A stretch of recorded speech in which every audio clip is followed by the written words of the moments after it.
Hai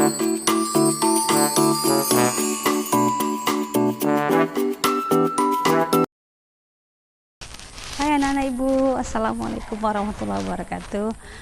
Alhamdulillah, jumpa lagi kita dalam pembelajaran daring.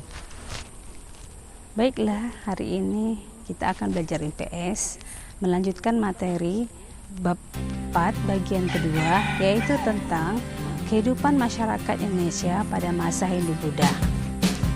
Setelah melalui kehidupan masa aksara, masyarakat Indonesia memasuki kehidupan baru, yaitu kehidupan pada masa Hindu-Buddha.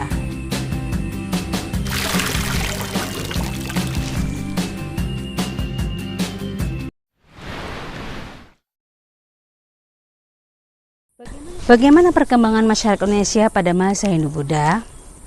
Masa ini sering dikenal dengan masa klasik, karena awal masuknya budaya India di Kepulauan Indonesia.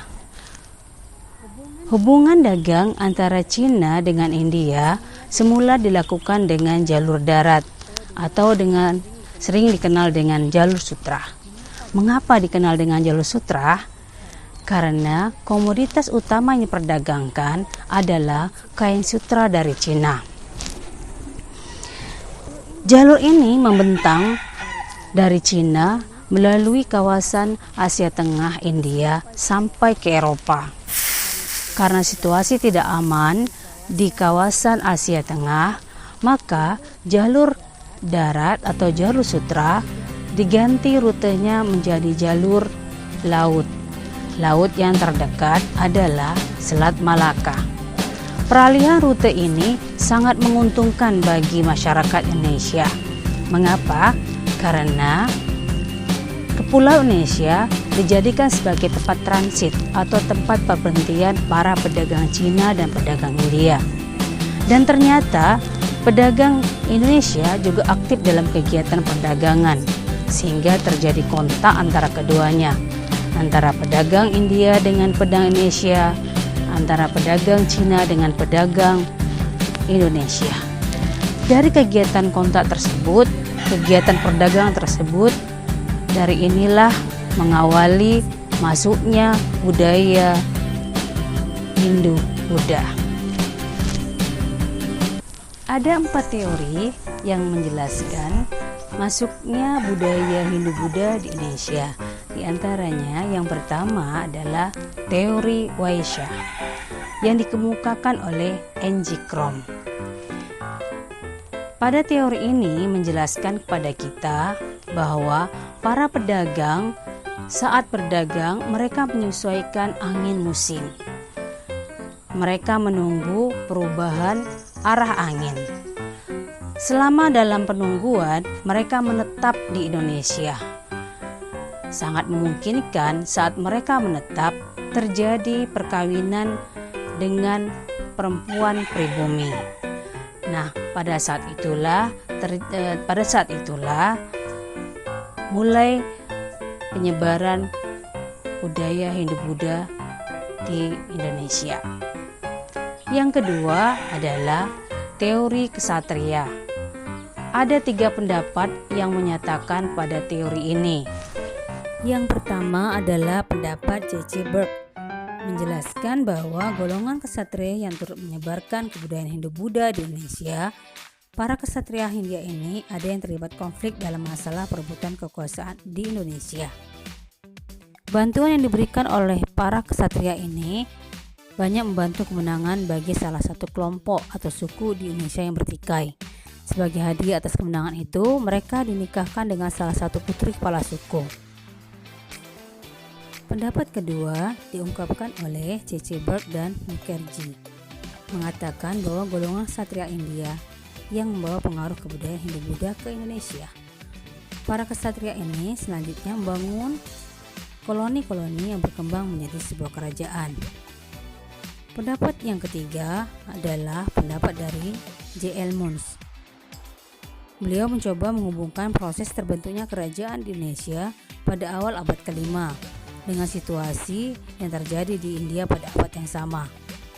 Ternyata sekitar abad ke-5 ada di antara para keluarga kerajaan di India Selatan melarikan diri ke Indonesia sewaktu kerajaan mengalami kehancuran. Mereka itulah yang mendirikan kerajaan di Indonesia.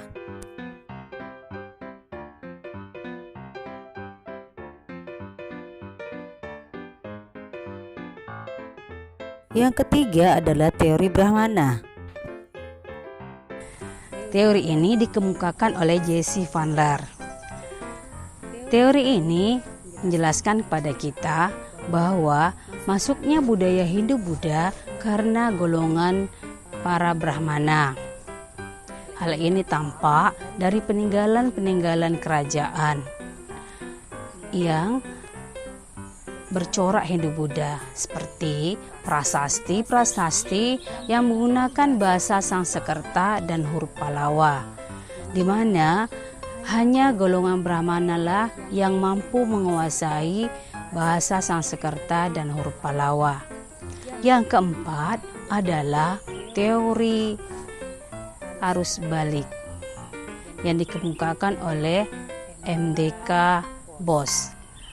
Pada teori ini menjelaskan kepada kita bagaimana budaya Hindu-Buddha masuk ke Indonesia, yaitu ketika banyaknya para pemuda yang belajar ilmu agama Hindu, Buddha, kemudian mereka kembali ke Indonesia lalu menyebarkannya ke masyarakat Indonesia. Nah, itulah tadi 4 teori mengenai masuknya budaya Hindu-Buddha di Indonesia. Adapun kerajaan-kerajaan yang bercorak Hindu-Buddha yang terdapat di Indonesia, di antaranya adalah Kerajaan Kutai, Kerajaan Tarumanegara, Kerajaan Mataram Kuno, Kerajaan Medang, Kerajaan Kediri, Kerajaan Singosari, dan Kerajaan Majapahit.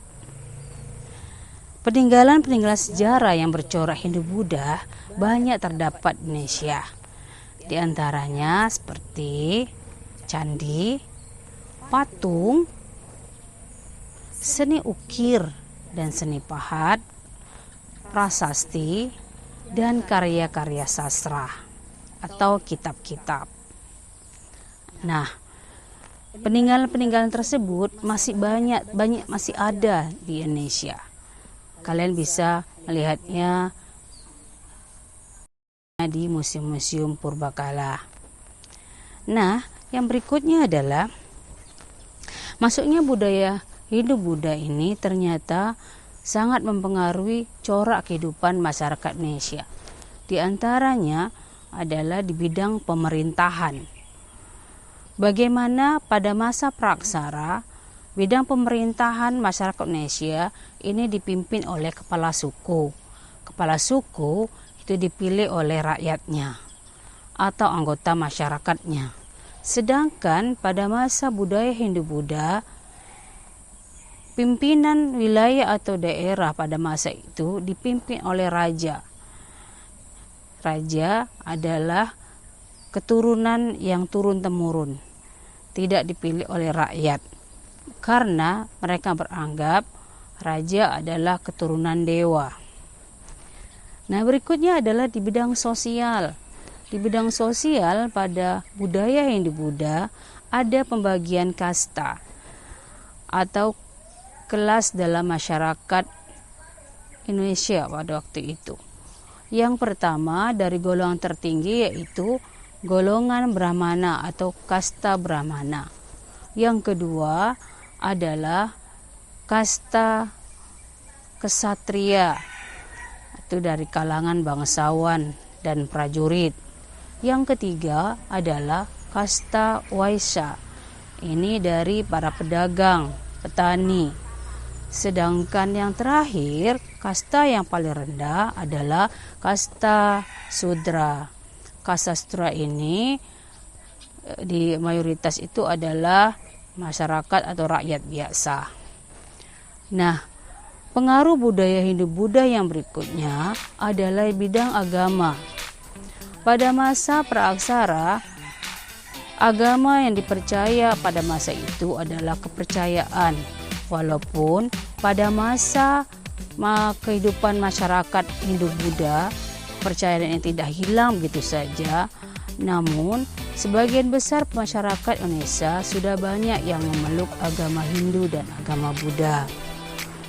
Yang terakhir adalah bidang kebudayaan.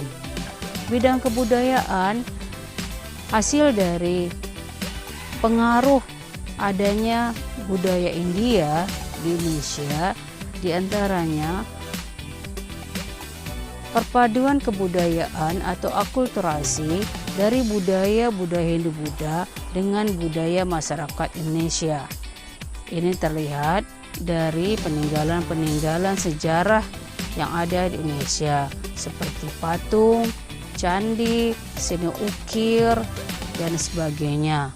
Coraknya masih ada kemiripan dengan corak budaya Hindu-Buddha. Nah, anak-anak ibu sekalian, demikianlah perkembangan masyarakat Indonesia pada masa Hindu-Buddha masuk ke Indonesia. Semoga apa yang ibu sampaikan hari ini dapat bermanfaat untuk kalian semua. Selamat belajar di rumah. I love you full. Assalamualaikum warahmatullahi wabarakatuh.